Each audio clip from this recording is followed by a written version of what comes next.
नमस्कार दोस्तों, कैसे आप सब लोग। आशा करता हूँ अच्छे होंगे। तो आज हम बात करने जा रहे हैं देवानंद साहब की। देवानंद साहब को कौन ही नहीं जानता होगा। तो आशा करूँगा कि आप इनकी कहानी अंत तक सुनेंगे।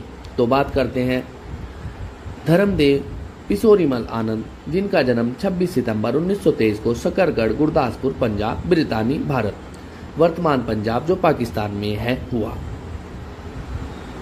वे भारतीय सिनेमा के बहुत ही सफल कलाकार, निर्देशक, फिल्म निर्माता थे। उनके पिता किशोरीमल आनंद पेशे से वकील थे।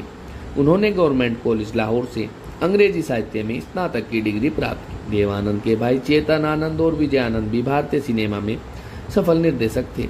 उनकी बहन शीला कांता कपूर प्रसिद्ध फिल्म निर्देशक शेखर कपूर की मां है।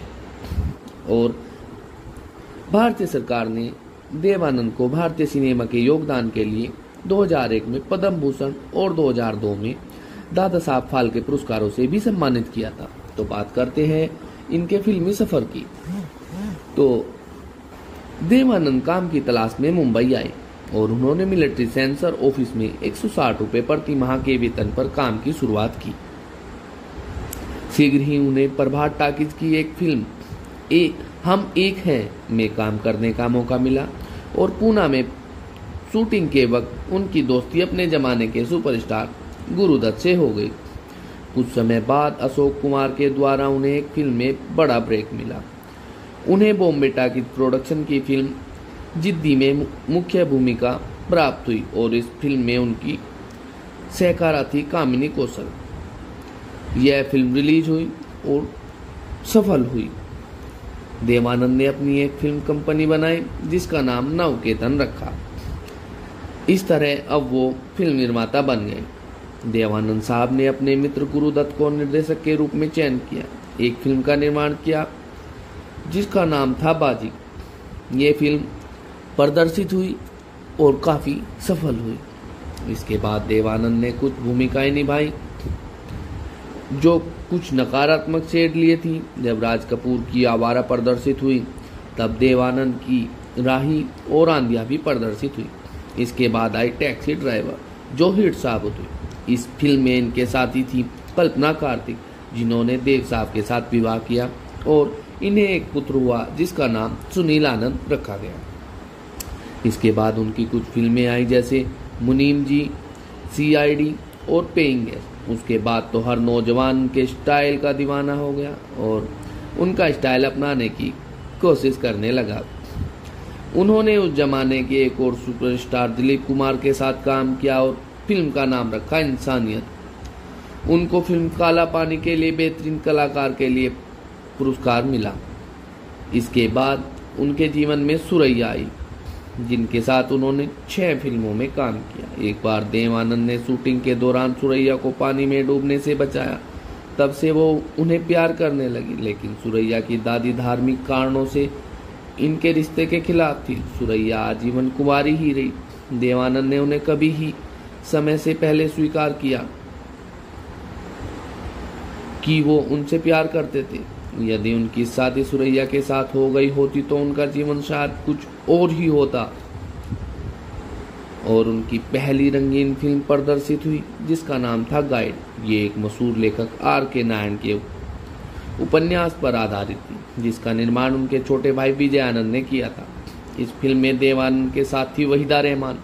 ये फिल्म देव साहब की ही बेहतरीन फिल्मों में से एक है, जिसके बारे में कहा जाता है कि अब दोबारा गाइड कभी नहीं बन सकती। ऐसी फिल्म सिर्फ एक बार ही बनती है और लोगों के दिलों में छाप छोड़ जाती है। उसके बाद उन्होंने विजय आनंद के साथ मिलकर एक और फिल्म का निर्माण किया जिसका नाम था ज्वेल थी।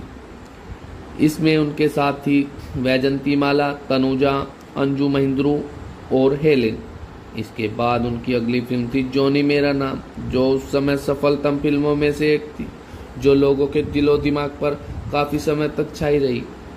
और बतौर निर्देशक उनकी पहली फिल्म आई प्रेम पुजारी, जो सफल नहीं हुई, लेकिन अगले ही वर्ष उनके द्वारा निर्देशित फिल्म हरे राम हरे कृष्णा ने सफलता का स्वाद चखा। और इस फिल्म में उनकी खोज जीनत अमन ने जेनिस नाम की लड़की का किरदार निभाया, जो माता पिता के तनाव से तंग आकर हिप्पियों के समूह में शामिल हो जाती है।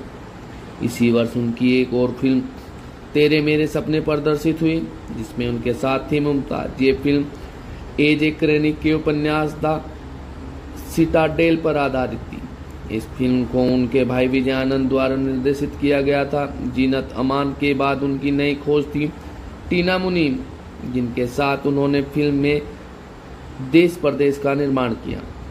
ये भी एक सफल फिल्म थी और उन्होंने एक राजनीतिक दल नेशनल पार्टी ऑफ इंडिया का निर्माण किया, जो कि तत्काल प्रधानमंत्री इंदिरा गांधी के खिलाफ था, लेकिन ये राजनीतिक दल ज्यादा समय तक नहीं रहा। देव आनंद की फिल्में उनके संगीत के कारण भी प्रसिद्ध है।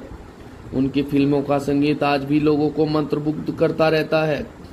उन्होंने जिन संगीतकारों, लेखकों और गायकों के साथ काम किया, उनमें से कुछ इस प्रकार है: शंकर जयकिशन, ओपी नैयर, कल्याण जी, आनंद जी, सचिन देव बर्मन, राहुल देव बर्मन। लेखक हैं हसरत जयपुरी, मजरू सुल्तानपुरी, नीरज, शैलेंद्र, आनंद बख्शी। गायक मोहम्मद रफ़ी, महेंद्र कपूर, किशोर कुमार और मुकेश इत्यादि।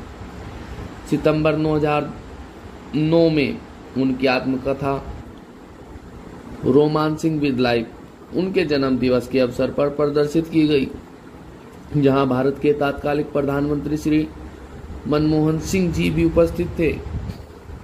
और अब देवानंद साहब की कुछ प्रमुख फिल्में, जैसे जो फिल्में लोगों के दिलों पर जिन्होंने राज किया, तो बात करते हैं काफ़ी पुराने टाइम से 1946 है।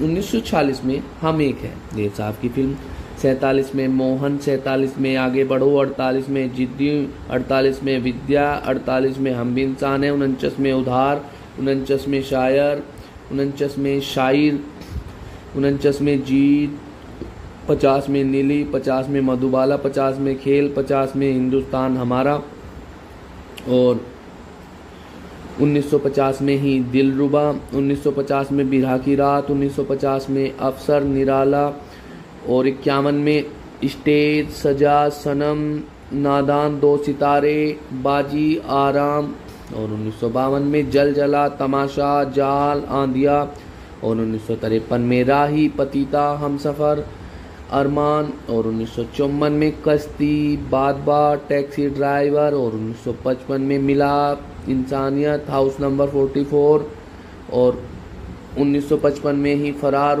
और मुनीम जी, और 1956 में पॉकेट मार, फंटूस, सीआईडी, और 1957 में पेइंग गेस्ट, 9-2-11, दुश्मन, बारिश, और 1958 में 16वां साल, अमरदीप, काला पानी, और 1959 में लव मैरिज। 1959 में केवल एकमात्र ही देव साहब ने फिल्म की, और 1960 में सरहद, मंजिल, काला बाजार, एक के बाद एक, बम्बई का बाबू, जाली नोट, और 1961 में रूप की रानी, चोरों का राजा, माया, हम दोनों, जब प्यार किसी से होता है, और 1962 में बात एक रात की, असली नकली, किनारे, तेरे घर के सामने, और 1964 में शराबी, 1965 में तीन देविया, गाइड, और 1966 में प्यार मोहब्बत, 1967 में ज्वेल थी, 1968 में कहीं और चल और दुनिया, और 1969 में महल, और 1970 में द इविल विदिन, 1970 में ही प्रेम पुजारी, जॉनी मेरा नाम, जो कि लोगों में एक अलग ही छाप छोड़ कर गई थी, और 1971 में हरे रामा हरे कृष्णा, तेरे मेरे सपने, गैम्बलर, 1972 में है गुलिस्ता हमारा, 1973 में हीरा पन्ना, बनारसी बाबू, जोशीला, छुपा रुस्तम, शरीफ बदमाश, और 1974 में प्रेम शस्त्र, इस 1974 में अमीर गरीब, और 1975 में वारंट, बुलेट, जाने मन, और 1977 में कलाबाज, डार्लिंग, साहिब बहादुर, 1978 में देश परदेश, और 1989 में कोई पिक्चर नहीं आई, और 1980 में लूटमार, मनपसंद, 1982 में स्वामी दादा, 1984 में आनंद और आनंद, 1985 में हम नौजवान, 1989 में लश्कर, 1989 में सच्चे का बोलबाला, और 1990 में अव्वल नंबर, 91 में 100 करोड़, 94 में गैंगस्टर, 1996 में रिटर्न ऑफ ज्वेल थी, 2001 में सेंसर, 2003 में लव एट टाइम स्क्वायर, और 2003 में यमन के फरिश्ते, और 2005 में मिस्टर प्राइम मिनिस्टर, जो कि देव साहब की कुछ फिल्में थी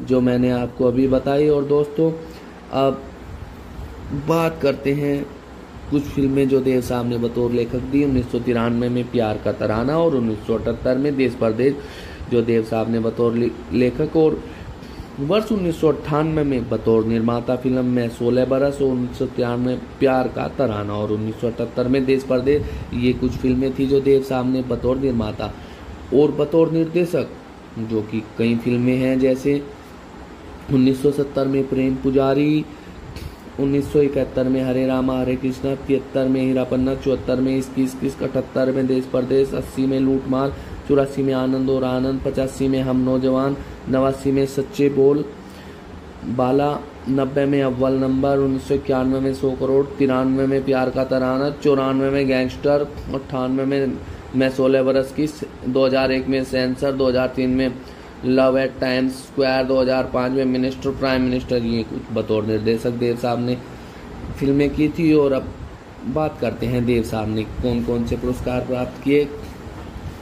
तो 1959 में फिल्म फेयर सर्वश्रेष्ठ अभिनेता पुरस्कार काला पानी के लिए मिला देव साहब को। फिर 1967 में फिल्म फेयर सर्वश्रेष्ठ अभिनेता पुरस्कार गाइड के लिए। 2010 में किशोर कुमार सम्मान अभिनय के क्षेत्र में एवं देव साहब को सन 2001 में भारत सरकार ने कला क्षेत्र में पद्म भूषण से सम्मानित किया। ये महाराष्ट्र से मिला था।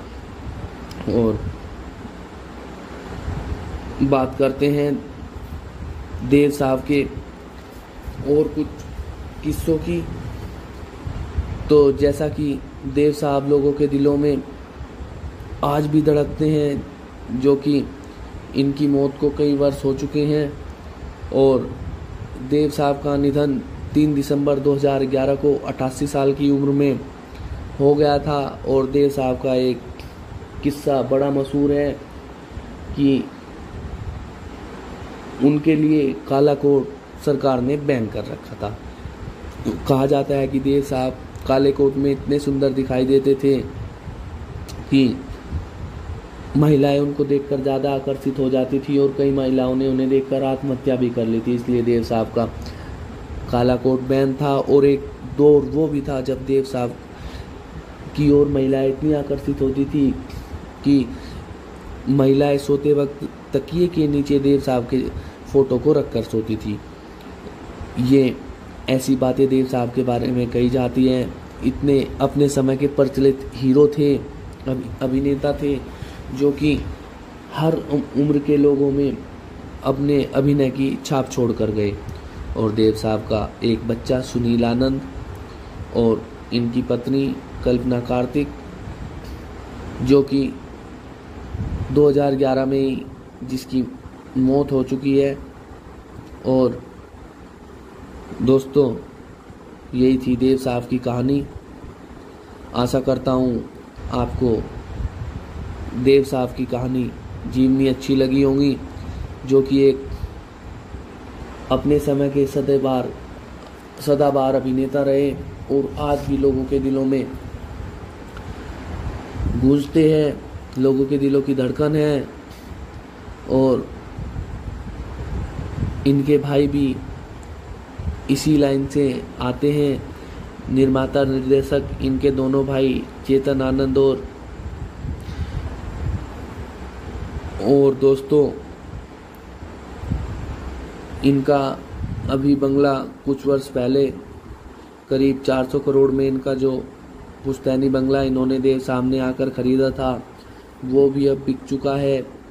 उस पर भी एक बिल्डर कई मंजिला इमारत बनाएगा। और दोस्तों आशा करता हूँ आपको ये कहानी देव साहब की अच्छी लगी होगी। और दोस्तों आप इसे पूरा सुनेंगे, अपने दोस्तों में साझा करेंगे, व्हाट्सएप फेसबुक के माध्यम से लोगों को भेजेंगे, और लाइक ज़रूर करेंगे, शेयर ज़रूर करेंगे। और दोस्तों और भी ऐसे अभिनेताओं की, राजनेताओं की, खास लोगों की जीवनी सुनने के लिए हमारे चैनल को लाइक, शेयर और सब्सक्राइब करना ना भूलें। धन्यवाद दोस्तों।